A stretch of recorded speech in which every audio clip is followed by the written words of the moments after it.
రోజు రోజుకు ముదురుతోంది Marwadi go back నినాదం. మార్వాడీలకు ప్రతిరేకంగా పలుచోట్ల యాక్షన్ ప్లాన్ కూడా స్టార్ట్ అయిపోయింది. ఇవాళ అమన్గల్ బంద్ కు పిలుపునిచ్చింది ఓయూ జేఏసీ. బంద్ కు మద్దతు తెలిపాయి అమన్గల్ పట్టణంలో ఉన్న పలు వర్తక సంఘాలు.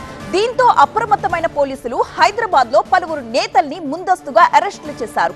మరొక వైపు మార్వాడి సమాజంపై విద్వేషపూరితమైన ప్రసంగాలు, రెచ్చగొట్టే వ్యాఖ్యలు చేస్తున్న వారిపై చర్యలు తీసుకోవాలంటూ డీజీపీ జితేందర్ ని కలిసి వినతి పత్రం కూడా అందించారు అగర్వాల్ సమాజ్ అధ్యక్షుడు అనిరుద్ గుప్తా. మార్వాడి జనాభా ఉన్న ప్రాంతంలో పోలీస్ భద్రత కూడా కల్పించాలంటూ కోరారు. తెలంగాణలో రోజు రోజుకి కూడా ఈ మార్వాడి గో బ్యాక్ కన్న వివాదం ముదిరిపోతోంది. మార్వాడీలకు వ్యతిరేకంగా పలుచోట్ల యాక్షన్ ప్లాన్ షురూ అయింది.